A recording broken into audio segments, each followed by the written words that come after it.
Welcome back ulit mga kabasketball. Well, para sa pagpapatuloy ng ating PBA relationships ay muli nating pag-uusapan ng mga PBA players na naugnay at nagkarelasyon sa mga ilang kilalang celebrities or artista.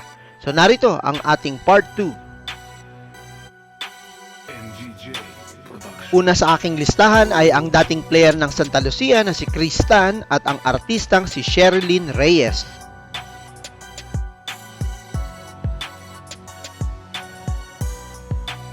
Ang member ng 25 greatest player naman na si Hector Calma ay naugnay noon sa swimmer at TV host na si Christine Jacobs.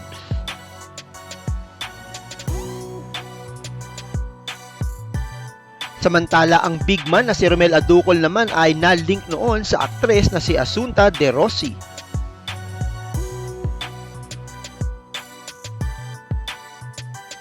O ito, para naman sa mga tito at tita natin, si Hurricane Tony Harris ay napabalitang nagkarelasyon naman sa sexy actress at singer na si Ilona Jean.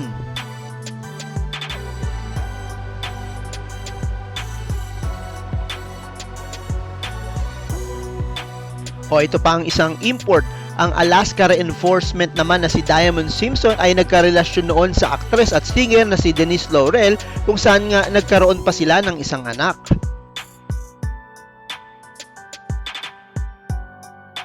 Ito, baka konti lang ang nakakaalam. Ang star center naman dati ng Pure Foods na si Jericho Deñera ay na-link din sa teen actress na si Nadia Montenegro, pero wala namang umamin kung naging sila talaga.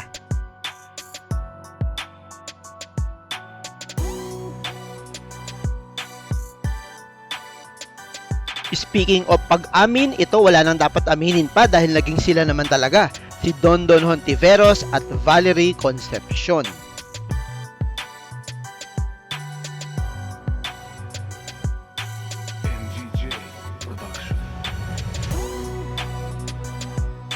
Matapos namang mag-fail ang kani-kanilang mga nagdaang relasyon ay pinagtagpo ng tadhana sina Coach Jason Webb at ang artistang si Mylene Dizon.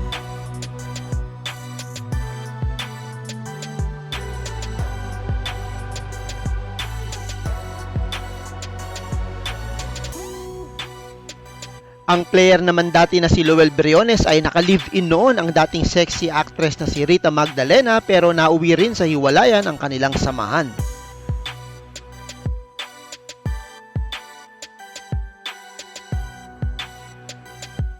Samantala, narito pa ang ilan sa mga PBA players na nagkarelasyon at naugnay sa mga artista at celebrities. Dynamite Danny Sigel at ang modelong si Rosanne Prieto.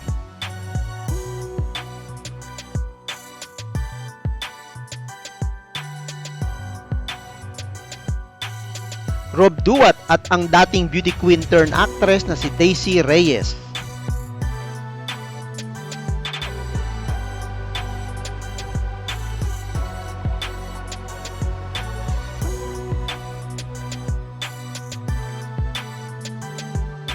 Coach Jeffrey Carriazo at ang courtside reporter turn actress na si Erica Padilla.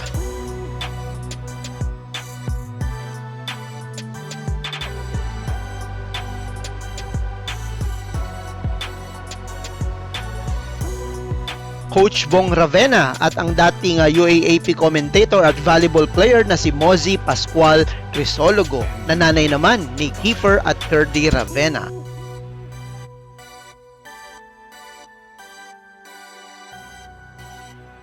Nauwi naman sa hiwalayan ang relasyong Eugene Tejada at ang artistang si Jenny Hernandez.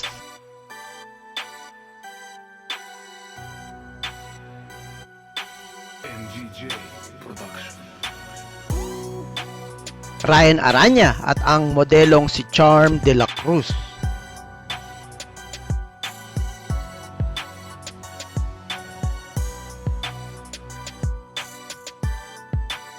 Mark Kagiwa at ang dating sexy star na si Juliana Palermo.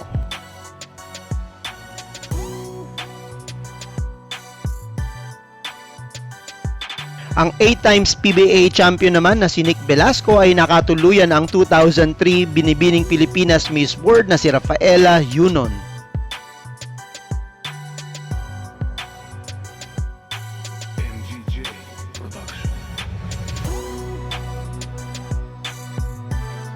Ang 1989 Binibining Pilipinas Universe naman na si Sarah Jane Paez ay naugnay noon sa 1989 PBA Rookie MVP na si Benji Paras, pero hindi naman nagkatuluyan ang dalawa.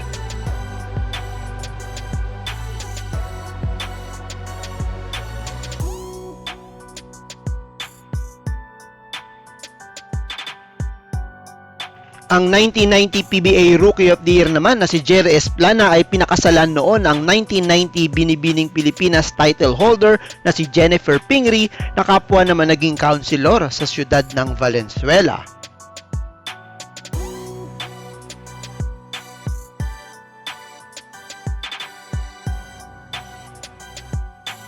At ito pa ang ilan na kasama din sa aking listahan. Alvin Patrimonio at ang singer na si Alia Parks. Bong Alvarez at ang aktres na si Vivian Velez. Vince Hizon at ang reporter-host na si Patricia Bermudez. Vince Hizon at ang equestrian na si Tony Leviste. Eric Mink at ang model video jockey na si Sarah Mayer. Chris Lutz at ang model na si Ashley Kayuka.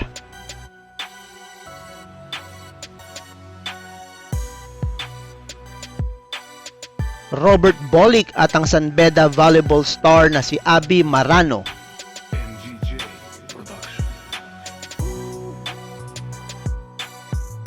Boybis Victoria at ang Binibining Pilipinas 1996 na si Eileen Damiles.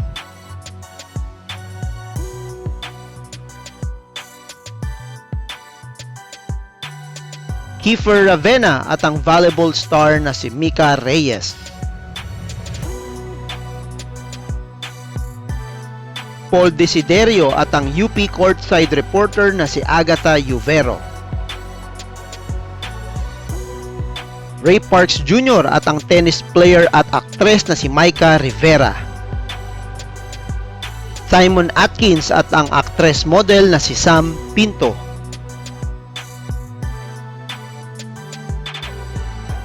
Simon Atkins at ang aktres na si Kim Chu. Egay E. Chavez at ang dati niyang asawang si Vice Mayor Nova Princess Parohinog. Eric Mink at ang artistang si Mickey Ferriols. Ang dating player ng Santa Lucia Realtors na si Paeng Santos at ang sexy star na si Via Veloso. JC Intal at ang aktres na si Carla Abellana.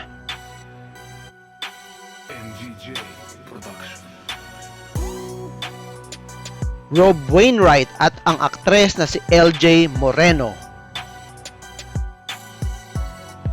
James Yap at ang modelong si Michela Cazola.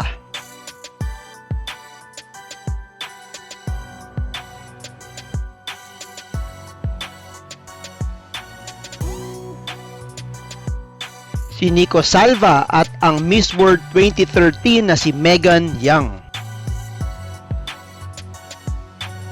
So yan po ang part 2 ng listahan natin ng mga PBA players na nagkarelasyon sa mga artista o mga celebrities, at kung meron pa kayong alam na wala sa aking listahan ay mangyari lamang na i-comment sa baba at pipilitin kong basahin at sagutin isa-isa.